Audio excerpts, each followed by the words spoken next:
नमस्कार दोस्तों, मेरे YouTube चैनल पर आप सभी का हार्दिक स्वागत है। दोस्तों, इस वीडियो में मैं आप सभी के लिए लेकर के आई हूँ कि अघन माह का शुक्ल पक्ष का रविवार व्रत यानी इतवार व्रत हमें कब करना है। दोस्तों, इस वीडियो में हम जानेंगे कि रविवार व्रत हमें कब से प्रारंभ करना है और कितने हमें रविवार के व्रत करने होते हैं। और दोस्तों, इस वीडियो में हम आपको रविवार व्रत कथा भी सुनाएंगे।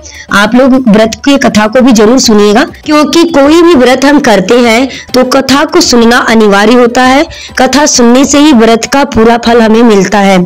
तो चलिए इस वीडियो में हम लोग जानते हैं। तो आपको बता दूं कि अगहन महीने का जो मार्गशीर्ष महीने का जो इतवार है, रविवार है, वो शुक्ल पक्ष का ही किया जाता है। कृष्ण पक्ष का तो नहीं करते हैं। इसको हम लोग शुक्ल पक्ष अजूरिया बोलते हैं। अजूरिया से ही कोई भी व्रत को प्रारंभ किया जाता है, यानी शुक्ल पक्ष से ही किसी भी व्रत को उठाया जाता है और शुक्ल पक्ष में ही व्रत का उद्यापन भी किया जाता है।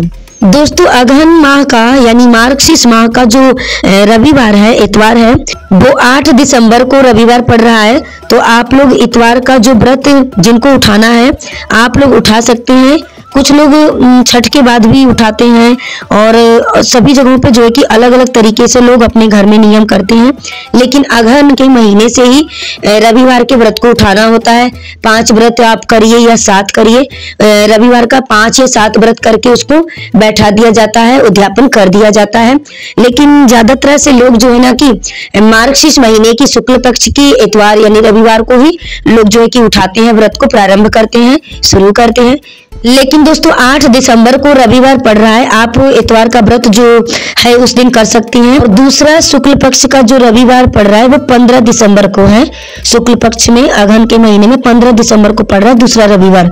तो पूर्णिमा है उस दिन, और उस दिन भी आप जो है कि पूर्णिमा व्रत भी कर सकते हैं और रविवार का व्रत भी आपका, दोनों व्रत जो है कि उसी दिन है। पूर्णिमा के दिन ही रविवार पड़ा हुआ है। तो 15 दिसंबर को स्नान दान की पूर्णिमा है अगहन महीने की। तो आप लोग 2 इतवार आपको मिल रहा है अगहन के महीने में, तो आप लोग 2 इतवार का व्रत कर सकते हैं जिनको भी करना है। कुछ लोग देखिए 5 का संकल्प लेते हैं और कुछ लोग 7 का भी लेते हैं। तो इस विधि से अगहन में लोग उठा सकते हैं रविवार के व्रत को। और बैसाख में आप लोगों को मालूम है कि बैसाख में इतवार के व्रत को यानी रविवार के व्रत को बैठाया जाता है, उद्यापन किया जाता है। तो आप अपने घर का नियम भी थोड़ा देख लीजिएगा कि कैसे होता है, आप लोग किस प्रकार से करते हैं। तो जैसे 7 का हो और कुछ लोग 5 का नियम करते हैं और शुक्ल पक्ष का यह व्रत करते हैं। और यह जो अगहन महीने में जो इतवार का 2 व्रत आपको करनी है, पहला जो है कि 8 दिसंबर 2024 को है और दूसरा रविवार का व्रत 15 दिसंबर 2024 को पड़ा हुआ है। इस व्रत को दूध और चिवड़ा से उठाना होता है। आप दिन में फलाहार भी कर सकते हैं और दोपहर में सूर्य देव की पूजा की जाती है, उनको अर्घ दिया जाता है। लाल फूल, चंदन वगैरह से सभी चीजों भगवान सूर्य की पूजा की जाती है और उन्हें धूप दीप दिखाया जाता है, उनसे प्रार्थना विनती की जाती है। यह व्रत जो होता है अपने संतान के लिए होता है, संपत्ति के लिए होता है और घर में सुख शांति के लिए होता है। तो इस व्रत को 5 व्रत या 7 व्रत सभी महिलाओं को मेरे ख्याल से कर लेना चाहिए। तो आप लोग ध्यान में रखिएगा कि अगहन महीने में व्रत प्रारंभ आप करेंगे तो इस महीने में जो है कि आपको शुक्ल पक्ष में 2 रविवार मिल रहे हैं व्रत करने के लिए। उसके बाद से हर महीने की शुक्ल पक्ष की तिथि में पड़ने वाली रविवार व्रत को आप लोग करिएगा। ऐसे आप करेंगे तो 5 या 7 आपका पूरा हो जाएगा। व्रत पूरा होने के बाद से उद्यापन कर दीजिएगा। चलिए दोस्तों, हम लोग रविवार व्रत कथा को सुनते हैं और भगवान सूर्य आपकी सभी मनोकामनाओं को पूर्ण करें। कथा प्रारंभ करते हैं। एक बार की बात है, एक ब्राह्मण रहता था। वह सूर्यदेव का परम भक्त था। वह प्रतिदिन नहाता धोता, कहानी कहता, सप्ताह के 6 दिन पीपल वृक्ष में जल सींचता और 7वें दिन यानी कि रविवार को वह आंकड़े के पौधे की पूजा किया करता था। लेकिन उसमें एक कमी थी, वह कमाता कुछ भी नहीं था। ब्राह्मण घर में रहता तो ब्राह्मणी बार बार कमाने के लिए परेशान करती और वह जब घर से बाहर निकल कर जाता तो अड़ोसी पड़ोसी उसे निकम्मा कहकर अपमानित करते। तो एक दिन वह उस सबसे तंग आकर नहा धोकर अपनी पूजा की सामग्री लेकर जंगल में चला गया और वहां जाकर एक सूखा पीपल का वृक्ष था, उसके नीचे बैठ गया और वहां जाकर अपनी पूजा पाठ कर ली और सूर्य भगवान की कथा कही। वहीं पीपल के पास एक सूखा तालाब भी था, उसमें थोड़ा सा पानी था। तो तो उसी में से पानी का लोटा भरकर ब्राह्मण ने सूर्य भगवान को जल चढ़ा दिया। तो वह पूजा का जल बहकर पीपल और सूखे तलाई में चला गया। तो उस जल के जाते ही वह सूखा पीपल हरा भरा हो गया और सूखी हुई तला भी साफ पानी से भर गई। उस जल से सूर्य भगवान दिखाई देने लगे और कहने लगे कि हे ब्राह्मण, मांग तू क्या मांगता है। तो ब्राह्मण ने जब वह आवाज सुनी तो वह घबरा गया और सोचने लगा कि लगता है पीपल पर कोई भूत रहता है। तभी तो यह पीपल पहले बिल्कुल सूखा था और अचानक से हरा हो गया है, और पास में जो तलाई थी उसमें थोड़ा सा गंदा सा पानी था, वह स्वच्छ पानी से भर गई। तो ब्राह्मण ने उस आवाज का कोई भी जवाब नहीं दिया। वह ब्राह्मण तो वहीं पर रहता था। जब रोज सूर्यदेव की पूजा करता और जल का यज्ञ देता तो वही आवाज आती। तो वह रोजाना यही बात सुनकर चिंता के कारण दुबला होने लगा। ब्राह्मणी कभी कभी ब्राह्मण से जंगल में मिलने आया करती थी। तो उसने एक दिन ब्राह्मण से पूछा कि आप प्रतिदिन दुबले क्यों होते जा रहे हैं, क्या बात है। मैं तो कहती हूँ कि आप घर चलो। तो ब्राह्मण ने कहा कि मैं घर तो नहीं जाऊंगा। यह कहकर ब्राह्मण ने सारा हाल ब्राह्मणी को बता दिया। तो ब्राह्मणी ने सुनकर कहा कि जब आप जल चढ़ाते हो तो उसके बाद में यही आवाज आती है, तो मुझे तो लगता है कि सूर्य भगवान स्वयं आते हैं। अगर इस बार आवाज आए तो तुम सब कुछ मांग लेना। तो ब्राह्मण ने बोला कि कैसे मांगू, मुझे तो कुछ मांगना ही नहीं आता। अगर मुझे ज्यादा कुछ कहना होगा तो मैं भूल जाऊंगा।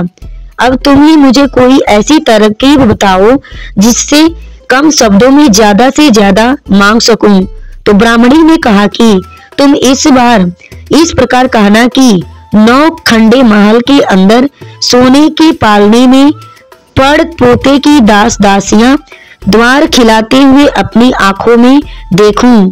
तो इस प्रकार कहने से लंबी उम्र मिल जाएगी, महल बेटे बहुएं पोते सब मिल जाएंगे, धन भी मिल जाएगा, क्योंकि जब धन होगा तो ही सोने का पालना होगा, दास दासी होंगे और आंखें और घुटने ठीक होंगे, तभी तो पड़ पोते को सोने के पालने में झूला झुला सकेंगे और देख सकेंगे।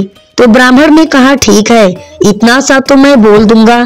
तो दूसरे दिन ब्राह्मण ने सुबह स्नान किया और उसके बाद में विधि पूर्वक पूजा की, और जैसे ही सूर्य को यज्ञ दिया, उसने जल दिया, तो वैसे ही आवाज आई कि ब्राह्मण मांग, तू क्या मांगना चाहता है। तो ब्राह्मण ने जैसे ब्राह्मणी ने समझाया था उसी प्रकार बोल दिया कि 9 खंडे के महल के अंदर सोने के पालने में पड़ पोते को दास दासियां द्वार खिलाते हुए अपनी आंखों से देखूं। तो यह सुनकर सूर्य भगवान ने कहा कि दिखने में तो बड़ा भोला लगता है, पर तूने एक बार में सब कुछ मांग लिया, लेकिन जैसे तूने मांगा है वरदान के अनुसार तुझे सब कुछ मिलेगा। अब तू घर जा और खुशी से रह। अब तुम्हारे घर में कोई चीज की कमी नहीं रहेगी और ना ही तुझे कोई निकम्मा होने का ताना देगा। तो ब्राह्मण जंगल से घर की ओर चल पड़ा। घर आने पर उसने देखा कि वहां पर तो टूटी फूटी झोपड़ी थी, वह तो है नहीं, और वहां पर एक 9 खंडा महल खड़ा है, दासी आ जा रहे हैं। तो ब्राह्मण ने एक दासी से पूछा कि यहाँ पर मेरी झोपड़ी थी और एक बूढ़ी ब्राह्मणी भी थी रहती थी, वह कहाँ गई। दासी कुछ बोलती उससे पहले उस महल के एक सुंदर औरत गानों से लदी हुई और सुंदर कपड़े पहने हुए बाहर आई और ब्राह्मण से बोली कि आ जाओ स्वामी, यह अपना ही घर है, सूर्य भगवान ने तुम्हारी सारी मनोकामनाएं पूर्ण कर दी है। तो ब्राह्मण ने कहा कि हम इतने धनवान हो गए हैं, तो इतने धन का क्या करें, इतना धन हमारे किस काम का है। तो ब्राह्मणी ने कहा कि धन से क्या नहीं होता, दान पुण्य करेंगे, यज्ञ करेंगे, हवन करेंगे। तो फिर ब्राह्मणी और ब्राह्मण ने वैसे ही किया, रोजाना हवन करते, दान पुण्य करते, गरीबों और भूखों को भोजन करवाते और खूब धन का दान करते। तो अब तो राजा की जगह सारे गांव वाले ब्राह्मण का गुणगान करने लगे। ब्राह्मण की प्रशंसा चारों ओर फैल गई। तो यह बात राजा तक पहुंच गई। तो राजा ने ब्राह्मण को महल में बुलवाया और पूछा कि कल तक तो आपको खाना नहीं मिलता था, आज यह अचानक धन कहाँ से आ गया? कहाँ से चोरी की है, डाका डाला है? मुझे सच सच बता दो, वरना तुम्हें सजा दी जाएगी। तो ब्राह्मण ने कहा कि यह सब तो सूर्य भगवान की कृपा से मिला है। सारी कहानी राजा को बता दी तो राजा ने कहा कि मेरे पुत्र नहीं है तो मुझे क्या करना चाहिए जिससे मेरे भी पुत्र हो जाए? तो ब्राह्मण ने राजा को सूर्य भगवान की पूजा विधि बताई और उनका व्रत करने का नियम बताया और कहा कि रविवार का व्रत किया करो। तो राजा ने वैसा ही किया। तो राजा के यहाँ पुत्र हो गया। पूरे राज्य में खुशियां ही खुशियां छा गई। सारे लोग, राजा, प्रजा, ब्राह्मण, सारे लोग रविवार के व्रत करने लगे और सूर्य देव की कथा को सुनने लगे। सूर्य भगवान जैसा ब्राह्मण और राजा की मनोकामना आपने पूर्ण की, वैसी सबकी करना।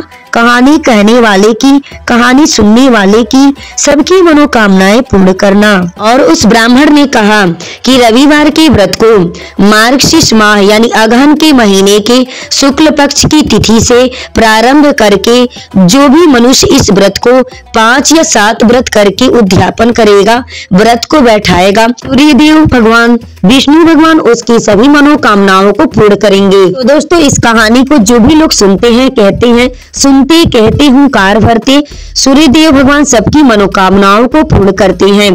तो यह व्रत करने से पूर्ण आपको ध्यान रखना है कि कथा को जरूर सुनना चाहिए।